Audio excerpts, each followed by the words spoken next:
రీసెంట్గా మనం చూసుకుంటే ఒక పెద్ద ఉద్యమాలే జరుగుతున్నాయి.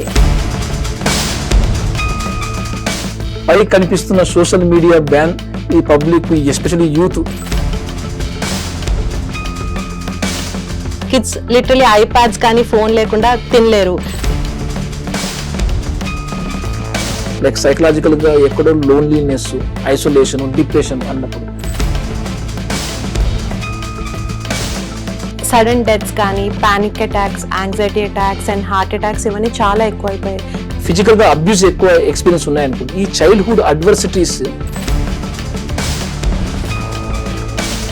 ఒక person working in corporate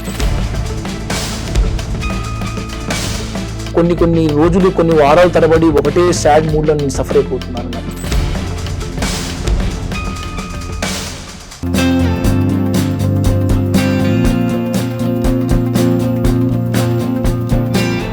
Hello Dr. Naveen, it's an absolute pleasure having you with us today on HMTV. Thank you అండి. సార్, ఇప్పుడు లైక్ సైకియాట్రీ అనేది చాలా ఫ్యాసినేటింగ్ సబ్జెక్ట్. సో మీరు దాంట్లో అసలు మీ ఇంట్రెస్ట్ ఎలా వచ్చింది అండ్ మీ జర్నీ గురించి కొంచెం చెప్తారా? ఎంబీబీఎస్ తర్వాత ఈ మెడికల్ బ్రాంచెస్లో, అన్ని మెడికల్ బ్రాంచెస్లో కాస్త ఎప్పుడు కూడా సైకియాట్రీ ఒక స్పెషల్ అటెన్షన్ వచ్చేది మాకు. అంటే మనిషి యొక్క ప్రవర్తన, బిహేవియర్, బ్రెయిన్లో ఉండే ఒక కెమికల్ బ్యాలెన్స్, న్యూరో సర్క్యూటరీ బ్యాలెన్స్తో వస్తున్నాయి అన్నప్పుడు ఎంబీబీఎస్లో ఒక రకమైన ఒక ఇంట్రెస్ట్ కలిగించేది.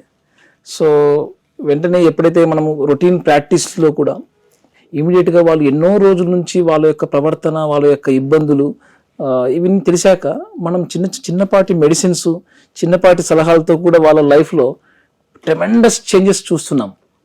అంటే దీనివల్ల క్వాలిటీ ఆఫ్ ద పర్సన్స్ యొక్క లైఫ్ పెరుగుతుంది అనిపించింది నాకు.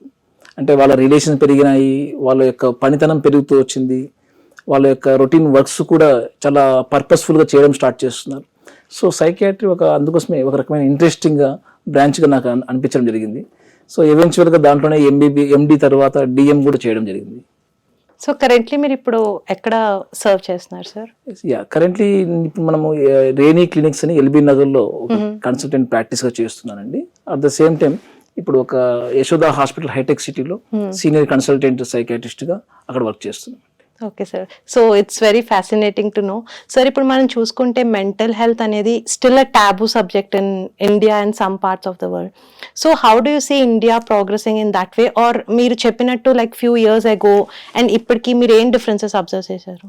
ఎస్ అండి, ఇండియా ఇప్పుడు మనం very young nation compare to all over the world లో చెప్పాలంటే మన చాలా యువకులు అత్యధికంగా ఉన్న దేశం.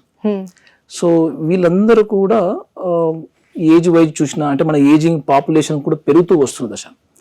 సో ఇంత పెద్ద హ్యూజ్ జనాభా ఉన్న మన కంట్రీలో సైకలాజికల్ ఇష్యూస్ కూడా అది తారతమ్యాలు లేకుండా ధనిక పేద సంబంధం లేదు, అర్బన్ రూరల్ అన్న సంబంధాలు లేవు.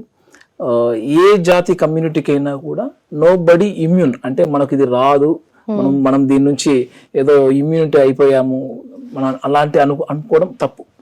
సో ప్రతి ముగ్గురులో నలుగురిలో ఒకరు ఏదో ఒక రూపంలో ఏదో ఒక సైకలాజికల్ కండిషన్ తోటి సఫర్ అవుతున్న వ్యక్తులే. అది చిన్నప్పటి నుంచి అంటే న్యూరో డెవలప్మెంటల్ ఇష్యూ అంటాం, అక్కడి నుంచి మనము యాంగ్జైటీ డిజార్డర్స్ కానీ, డిప్రెసివ్ డిజార్డర్స్ కానీ, లేకుంటే సైకోసిస్ కండిషన్ లాంటి కండిషన్లు కానీ, బైపోలార్ డిజార్డర్స్, మరి యాంగ్జైటీ డిజార్డర్స్లో ఓసిడి లాంటి కండిషన్స్ కూడా కొన్ని, పర్సనాలిటీ డిజార్డర్స్ తోటి, మరీ ముఖ్యంగా substance use, alcohol, tobacco, drugs, behavioural addictions తోటి ఈ మధ్యకాలం చూస్తున్నాం. బెట్టింగ్ యాప్లు, video gaming addictions, social media addictions. So ఇవన్నీ కూడా ఫుడ్ అడిక్షన్స్, ఇవన్నీ కూడా బిహేవియరల్ అడిక్షన్స్ కూడా వెరీ. సో సైకలాజికల్గా ఇష్యూస్ మనకి ఏదో ఒక రూపంలో మన ఫ్యామిలీ మెంబర్స్తో కానీ, మన దగ్గరలో చూసిన వాళ్ళలో కానీ ఏదో ఒక రూపంలో మనం తారసపడుతూ ఉంటాం.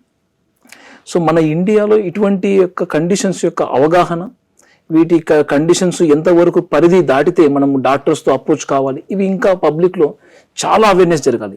మరీ ముఖ్యంగా ఈరోజు సూసైడ్ ప్రివెన్షన్ డే జరుపుతున్నాం కదా. సో ఇలాంటి ఆత్మహత్య లేకుంటే స్వీయ హాని చేసుకునే నేచర్ ఏదైతే ఉందో ఇది ఒక ప్రాపర్గా ప్రివెంటబుల్, అంటే మనం ట్రీట్మెంట్ ఇచ్చే ఒక హెల్త్ కండిషన్. సో ఇటువంటి యొక్క అవగాహన పబ్లిక్లో ఇంకా చాలా ఎక్కువగా రావాల్సి ఉంది, డిస్కషన్ జరగాల్సి ఉంది. మరీ ముఖ్యంగా హెల్త్ కేర్ సిస్టంలో ప్రతి ఇన్స్టిట్యూషన్లో, ప్రతి మల్టీ స్పెషాలిటీ కానీ, ప్రతి ఏ రూపంలో వాళ్ళ ప్రెగ్నెన్సీ కానీ చైల్డ్ కానీ వేరే ఏ డిపార్ట్మెంట్ తరపున కానీ సైకలాజికల్ ఇష్యూస్ని కూడా నోటిఫై చేయడం, కొద్దిగా డిస్కస్ చేయడం, వాళ్ళని ఎంకరేజ్ చేయడము, వీటికి సంబంధించిన ట్రీట్మెంట్ తీసుకుంటే ఇంకా ఫర్దర్గా హోల్ హెల్త్, మీరు not only physical health, even psychological health కూడా గెయిన్ అయినప్పుడే మనం ఏదన్నా ఒక హెల్త్ని పరిపూర్ణంగా సక్సెస్ఫుల్గా రూట్ తీసుకెళ్ళగలుగుతాం. ఇటువంటి ఎంకరేజ్మెంట్ మన ఇండియాలో ఇంకా ఎక్కువ బలంగా జరగాలి. ఎందుకంటే మనము బలమైన దేశంగా ముందుకెళ్తున్నాం. ఇటువంటి టైంలో మానసిక ఆరోగ్యం కూడా బలంగా ఉన్నప్పుడు ప్రపంచ దేశాలన్నీ మన వైపు తిరిగి చూస్తున్నాయి. ఇప్పటికే మనం అటువంటి రిజల్ట్స్ చూపిస్తూ ఉన్నాం. సైకలాజికల్ హెల్త్, సైకియాట్రిక్ సైన్స్, ఈ న్యూరో సైన్స్ ఏదైతే ఉందో ప్రతి హెల్త్ విభాగంలో ప్రతి ఇంట్లో ఇంకా వేళ్ళూడాలి, ఇంకా చొచ్చుకుపోయి దాని గురించి అవగాహన పెరగాలి. వీలైతే వెంటనే డాక్టర్ దగ్గర అప్రోచ్ కాగలిగేంత అవేర్నెస్ రాగలగాలి. Absolutely true sir. ఎందుకంటే మనం చూసుకుంటే ఇంతకుముందు ఇంట్లో ఎక్స్ప్రెస్ చేయడానికి కూడా భయపడే వాళ్ళు, మీరు అన్నట్టు. So coming out and expressing themselves to experience psychiatrist like you is really important sir. So ఇప్పుడు మనం చూసుకుంటే మీరు అన్నట్టు సోషల్ మీడియా అడిక్షన్, ఇప్పుడు రీసెంట్ గా మనం చూసుకుంటే ఒక పెద్ద ఉద్యమాలే జరుగుతున్నాయి సోషల్ మీడియా బ్యాన్ వల్ల. సో అసలు ఆ మెంటాలిటీ ఎందుకు వచ్చేసింది sir? And how do you think, అంటే ఇది ఒక మాస్ హిస్టీరియాలో అయిపోయింది. So what do you think of it? So social media ఇప్పుడు మన రొటీన్, మన ప్రతి ఒక్కరి జీవితంలో ఒక జీవన భాగం అయిపోయింది. ఉదయం లేస్తేనే మన ఫోన్లలో ఉండే వాట్సాప్, ఫేస్బుక్, ఇన్స్టాగ్రామ్లో ఎంత నోటిఫికేషన్స్ ఉన్నాయి, ఎలాంటి వర్క్ మనకు డైరెక్షన్స్ వస్తున్నాయి. సో తప్పనిసరిగా మన జీవితంలో భాగం. ఇది మన యొక్క డెవలప్మెంట్లో ఈ సోషల్ మీడియా పాత్ర డెఫినెట్గా ఉంది.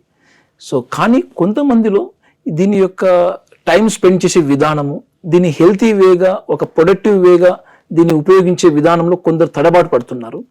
దీనివల్ల కాస్త ఎక్కువ టైం స్పెండ్ అయిపోవడము, ఇంపార్టెంట్ రెస్పాన్సిబుల్ యాక్టివిటీస్ తగ్గిపోవడం, ఇవి చూసినప్పుడు ఇది ప్రాబ్లమ్స్కు దారి తీసే ఒక, అంటే మన రొటీన్ వర్క్స్ డిస్టర్బ్ అయిపోతున్నాయి, రిలేషన్షిప్లో క్వాలిటీ టైం మిగతా టైంలో స్పెండ్ చేయడం తగ్గిపోతుందా, లేకుంటే ప్రొడక్టివిటీ తగ్గిపోతుందా, కంటిన్యూస్గా ఏదో మిస్ అయిపోతున్నాం చూడకపోతే, ఒక 2-3 గంటలు చూడకపోతే ఏదో మిస్ అయిపోతున్నాం, ఏదో కోల్పోతున్నాం అన్న ఆత్మ న్యూనతా భావాన్ని లోనైపోతున్నామా, ఇవన్నీ కూడా కొద్దిగా ప్రాబ్లమ్స్ మెల్లమెల్లగా ఎక్కువైపోయే సమస్యలా తయారవచ్చు. ఇవి సోషల్ మీడియా తోటి ఒక బ్యాన్ చేస్తున్నప్పుడు ఇది పబ్లిక్ యొక్క ఇంపాక్ట్ చాలా పెద్ద ఎత్తున ఉండొచ్చు. బ్యాన్ లేకుంటే ప్రొహిబిషన్ లాంటివి మన రొటీన్ జీవన విధానంలో జరుగుతున్న వాటికి రెగ్యులేషన్ అవసరమే, కానీ బ్యాన్ లాంటి, ప్రొహిబిషన్ లాంటివి ఉన్నప్పుడు దాని యొక్క రిపర్కషన్స్ కూడా జరుగుతూ ఉంటాయి పబ్లిక్లో నుంచి. మొన్న రీసెంట్గా చూస్తున్న నేపాల్ ఇన్సిడెంట్స్ కూడా మనకు డీటెయిల్ దానికి సంబంధించిన కాంప్లెక్స్ ఇష్యూస్కి, దీనికి సంబంధించిన కాంప్లెక్స్ ఇష్యూకి అండర్లయింగ్ ఇంకేం కారణాలు ఉన్నాయో, దాని వెనుక ఇంకేం కారణం మనకు డీటెయిల్గా తెలియకపోవచ్చు, కానీ ఇంత పెద్ద అజిటేషన్ జరుగుతున్నప్పుడు. బట్ పై కనిపిస్తున్న సోషల్ మీడియా బ్యాన్ ఈ పబ్లిక్, ఎస్పెషల్లీ యూత్ దాడి చేస్తున్నారు అన్న ఇది, ఈ న్యూస్ మాత్రం మనకు తెలిసినప్పుడు దీనికి సంబంధించిన ఎందుకు ఇంత ఎక్కువగా దీని గురించి డిస్కషన్ జరుగుతుంది అంటే, ఎస్, కొందరి జీవితాల్లో ఇది పేలుడుకుపోయింది. సోషల్ మీడియా లేకపోతే వాళ్ళ పని గడవదు, వాళ్ళ వర్క్లు కానీ, వాళ్ళ కాంప్లెక్స్ ఇన్స్టిట్యూషనల్ వర్క్స్ కానీ జరగకపోవచ్చు. ప్రతిదీ కూడా సోషల్ గ్రూప్స్, ఒక నెట్వర్క్స్ లాంటి వాటితో జరుగుతూ ఉంటాయి. కొన్ని ఎంటర్టైన్మెంట్ పార్ట్స్ కూడా. మరీ ముఖ్యంగా వల్నరబుల్ ఏజ్ ఉన్న వాళ్ళు ఈ సోషల్ మీడియాను వాడడం సరిగా చేయలేనప్పుడు ఎక్కువ నెంబర్ ఆఫ్ అవర్స్ స్పెండ్ చేయడం వల్ల వాళ్ళ ఎడ్యుకేషన్ కెరియర్, వాళ్ళ రెస్పాన్సిబిలిటీస్ ఆఫ్ ద అదర్ థింగ్స్ని మిస్ అయిపోవడము, మరీ ముఖ్యంగా సోషల్గా ఎక్స్క్లూజ్ అయిపోవడం. అంటే వర్చువల్ వరల్డ్లోకే దీన్ని డిపెండ్ అయిపోతూ వచ్చామనుకోండి, వీడియో గేమ్స్ లాంటివో లేకుంటే సంథింగ్ బెట్టింగ్ యాప్స్ లాంటివో, ఇలాంటివి మనం ఎక్కువ డిపెండ్ అయిపోయామనుకోండి, మెల్లమెల్లగా మనం సోషల్ అయ్యే రియాలిటీ వరల్డ్ దాని ప్లేస్లో వర్చువల్ వరల్డ్ వచ్చేస్తుంది. So ground for example real గ్రౌండ్లో ఆడితే మనకు ఇంతమంది మెంబర్స్ తోటి మనం టీమ్ సెలెక్ట్ చేసుకోవడము, ఇంత ఆర్గనైజ్ రూల్స్ ప్రకారంగా ఆడడము, ఇవన్నీ కాస్త ఎంతో స్టిమ్యులేటింగ్, సోషల్లీ ఎమోషనల్గా కొంచెం స్టిమ్యులేటింగ్ ఉంటుంది. ఇదేమైతుంది, ఇప్పుడు వర్చువల్ గ్రౌండ్ అయిపోయింది ఇక్కడ సెల్ ఫోన్లో. సో నువ్వు ఫింగర్ టిప్, నీ ఐస్, నీ బ్రెయిన్ తోనే ఆడుతున్నారు. సో కాబట్టి మన హోల్ బాడీ యొక్క కనెక్షన్, దాని యొక్క ఇంటెగ్రేషన్ మనకు మిస్ అయిపోతాం. మరి ముఖ్యంగా సోషల్గా ఎక్స్క్లూజ్ అయిపోతుంటాం.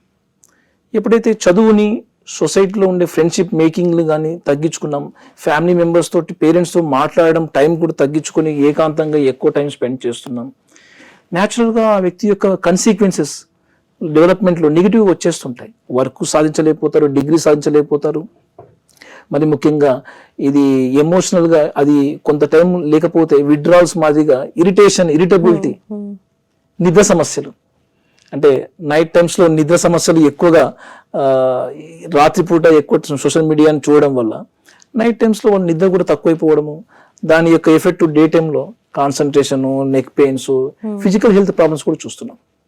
సో ఈ సోషల్ మీడియా సరిగ్గా వాడుకొని కొందరు మందిలో ఇది అడిక్షన్ దారిన పడడం కూడా జరుగుతుంది. దీని యొక్క అడిక్షన్ యొక్క పర్యవసానాలు ఆ వ్యక్తి పైన ఒకటే కాక, అంటే డెవలప్మెంట్, వర్క్ ఇవన్నీ అఫెక్ట్ అవ్వడమే కాక ఫ్యామిలీ పైన కూడా పడుతున్నాయి. పేరెంట్స్ హెల్ప్లెస్గా తయారైపోతున్నారు.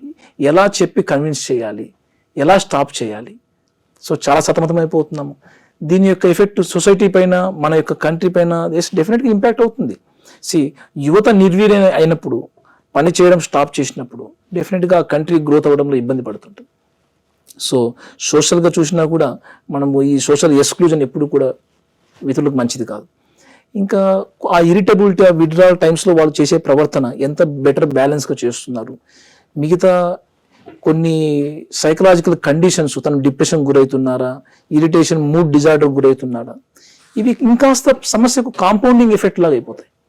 సో అప్పుడు ఆ వ్యక్తి, ఆ ఫ్యామిలీ ఒక అడిక్షన్ బారిన సఫర్ అయిపోతున్నట్టుగా ట్రబుల్స్ ఫీల్ అవుతుంటారు.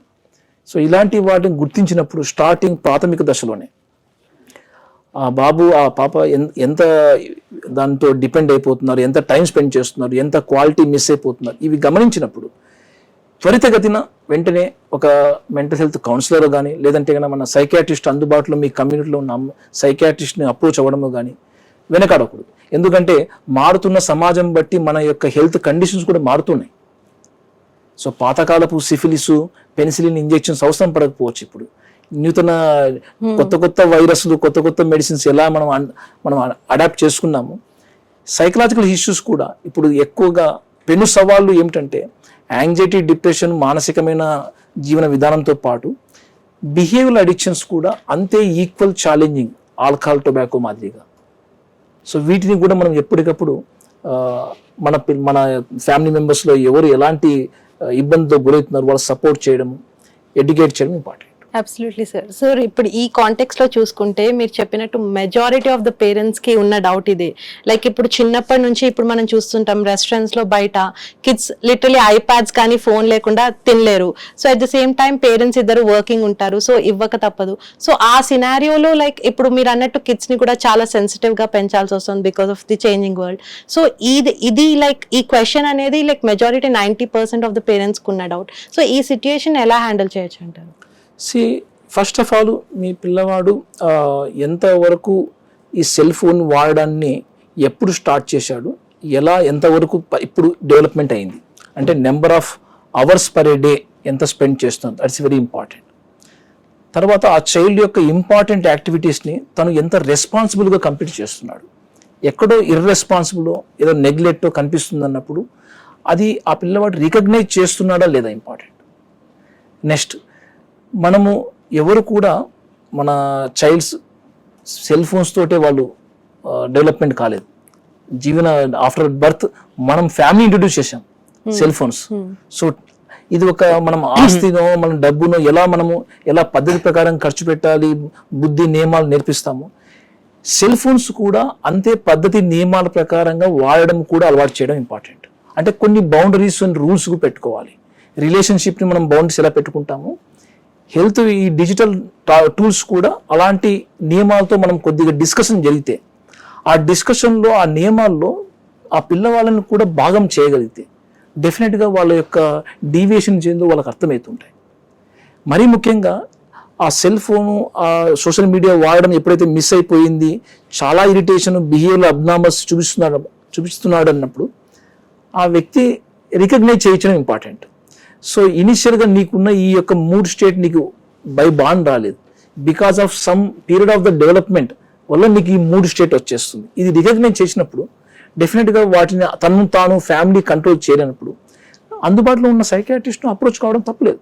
ఎస్పెషల్లీ మా బోటి అడిక్షన్ సైకియాట్రిస్ట్, దాని యొక్క మోటివేషన్స్ ఏంటి, అండర్లయింగ్ యొక్క వాట్ ఈస్ ద ఎక్స్పెక్టేషన్స్ ఏంటి, వాట్ ఈస్ ద మోటివేషన్ ఏంటి, వాట్ ఈస్ ద కన్సిక్వెన్సెస్ ఎలా అవుతున్నాయి, వీటికి సంబంధించిన కొద్దిగా డీటెయిల్ కౌన్సిలింగ్ సెషన్స్లో ఒకవేళ ఆ వ్యక్తి వేరే న్యూరో డెవలప్మెంటల్గా impulsivity problems, attention concentration problems ఇలాంటి సఫర్ అవుతున్నారు అన్నప్పుడు న్యాచురల్గా హై స్టిమ్యులేటింగ్ ఎన్విరాన్మెంట్కి ఎక్కువగా అడాప్ట్ అయిపోతారు వాళ్ళు. For example class room, teaching, screen మారినంత ఫాస్ట్గా క్లాస్ రూమ్ యొక్క సబ్జెక్టు కానీ టీచింగ్ మెథడ్ కానీ మారదు. సో కాబట్టి ఏం చేస్తారు, స్క్రీన్ టైమ్స్కి ఎక్కువ వీళ్ళు డిపెండ్ అవుతారు. అంటే అది యాక్చువల్గా ఇండైరెక్ట్గా తను అటెన్షన్ని ఎక్కువసేపు పెట్టలేని ఒక గుణంని సఫర్ అవుతున్నాడు.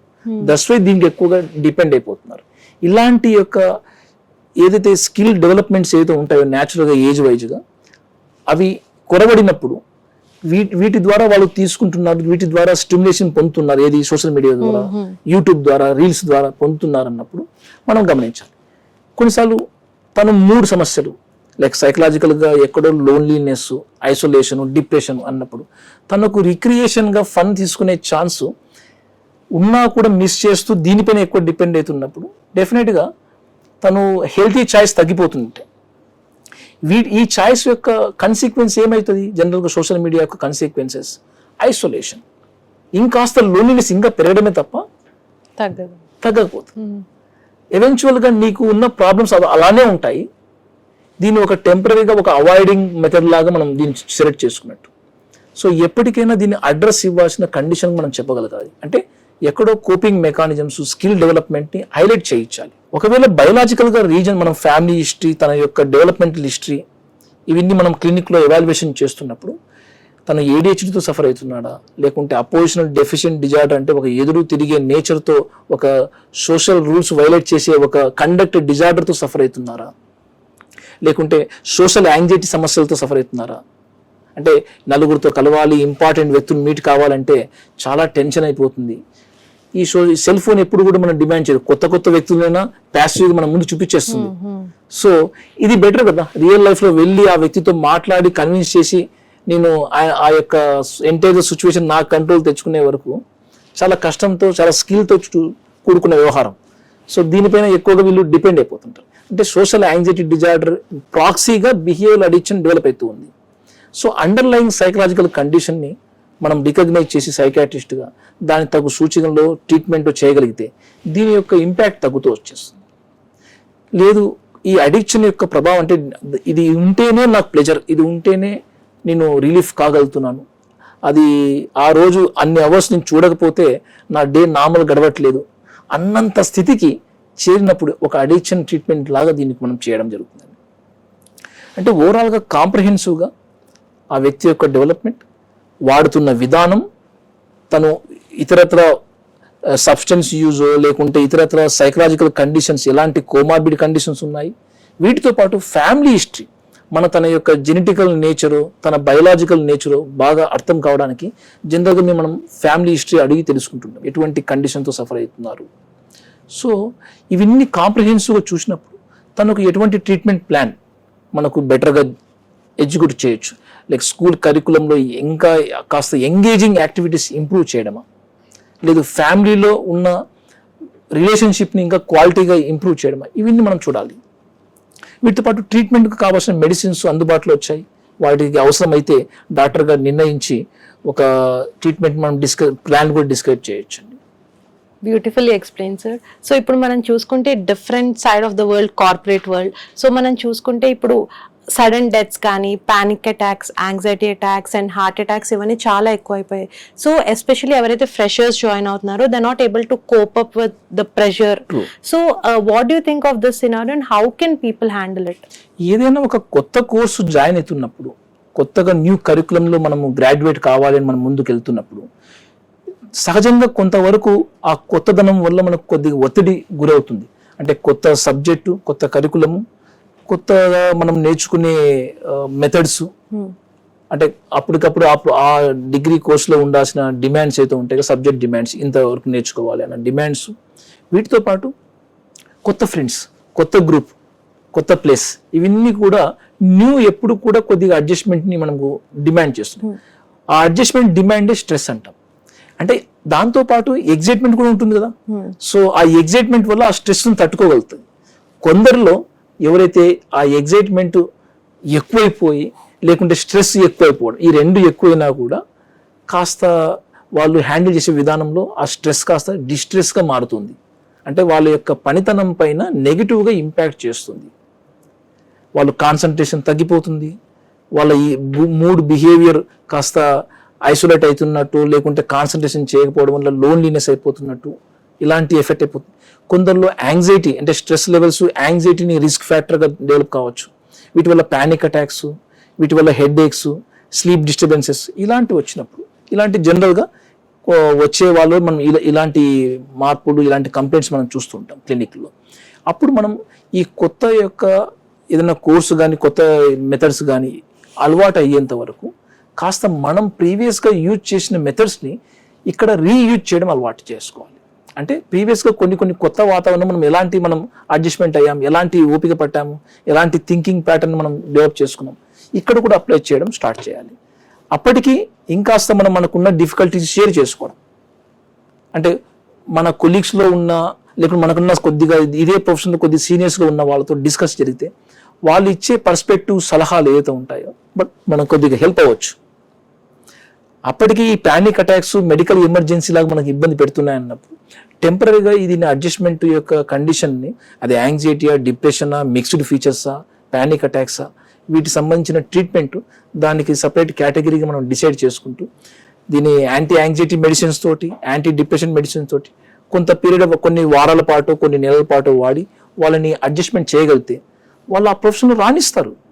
ఆ స్ట్రెస్ కాస్త వాళ్ళకు ఉపయోగపడే స్ట్రెస్ లాగా, అనుభవమైన స్ట్రెస్ లాగా అనిపిస్తుంది. ఇంకా రేపు తర్వాత ఇదే ఎక్స్పీరియన్స్ ఇంకొత్త వాతావరణం ఎక్స్పీరియన్స్ అయినప్పుడు దీన్ని ఈ యొక్క ఎక్స్పీరియన్స్ వాడడం, ఆలోచన విధానం కొద్దిగా మరి టెర్రిఫైడ్గా ఫీల్ కాకపోగా వాళ్ళు ప్రయత్నం చేయడానికి, అంటే అడ్జస్ట్మెంట్ ప్రయత్నం చేయడానికి ఉపయోగపడతాయి. So panic attacks, tension attacks ఇలాంటి సైకలాజికల్గా అక్యూట్ సివియర్ కండిషన్స్ వచ్చినప్పుడు డాక్టర్ని అప్రోచ్ అవ్వడం ఇంపార్టెంట్. అడగడము, హెల్ప్ తీసుకోవాల్సిన కండిషన్ నీలో డెవలప్ అయ్యి హెల్ప్ అడగడం అనేది ఒక వీక్నెస్ సైన్గా చూడమాక. నువ్వు హెల్ప్ అడగాల్సిన టైం వచ్చినప్పుడు హెల్ప్ అడిగే సైంటిఫిక్ పర్సన్ దగ్గర వెళ్ళి అడగడం నీ యొక్క కరేజ్ యొక్క సిగ్నల్, నీ స్ట్రెంగ్త్ యొక్క సిగ్నల్గా భావించాలి. సార్ ఇప్పుడు మీరు చెప్పినట్టు asking for help is really important. కానీ ఇప్పుడు ఫర్ సపోజ్ ఒక person working in corporate, so like total 12 hours work చేసి, సో మేబీ అది యూనో వాళ్ళకి వచ్చే ఇల్ హెల్త్ టైర్డ్నెస్ కానీ లేకపోతే ఫెటిక్ కానీ అలా అనుకునే ఛాన్సెస్ ఉన్నాయి. How to differentiate that it's something related to mental? True అండి. ఏదైనా ఒక ఫర్ ఎగ్జాంపుల్ ఫెటిక్ అనుకోండి, ఒక అలసిపోయే గుణం అనుకున్నాం. ఈ అలసిపోయే గుణము నీకు రోజులో ఎంత టైం మీకు ఈ గుణంతో సఫర్ అయిపోతున్నారు అంటే ఇంచుమించుగా ఎన్ని రోజుల తరబడి మీరు ఇబ్బంది పడుతున్నారు ఈ సిమ్టమ్ తోటి. ఇదే లక్షణంతో మీరు ఎంత ప్రీవియస్గా చేయగలిగే పనులు ఇప్పుడు చేయలేకపోవడం, ఎన్ని పనులు చేయలేకపోవడం ఇబ్బంది పడుతున్నారు. దాంట్లో కొన్ని ఎసెన్షియల్ పనులు, ఇంపార్టెంట్ పనులు కూడా మిస్ అయిపోతున్నారు అన్నప్పుడు దీన్ని క్లినికల్ ఇష్యూగా చూడాలి.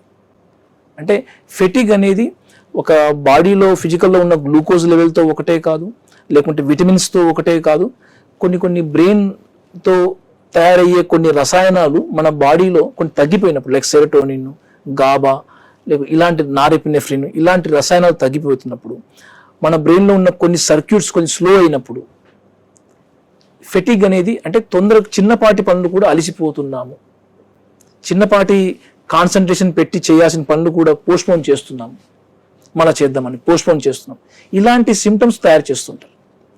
ఇవి మనం క్లినికల్ ఇష్యూగా చూడాల్సి వస్తుంది.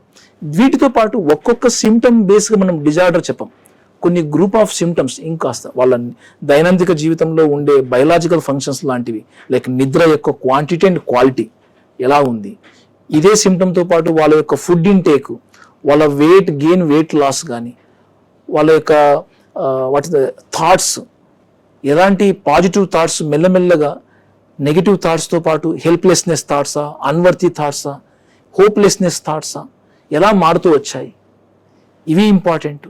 తర్వాత తన లైఫ్లో లిబిడో అంటే చేద్దాము అన్న ఒక డిజైర్, అది not only work, not only family relationship, even for that matter any interest in the routine things, వీటిపైన కాస్త మార్పు కనిపిస్తుందా, అంటే ఇంట్రెస్ట్ తగ్గిపోవడము, లేకుంటే అబ్నార్మల్గా ఇంట్రెస్ట్ ఒకదానిపైన ఫోకస్ అయిపోవడమా, ఇవి మనం గమనించాలి.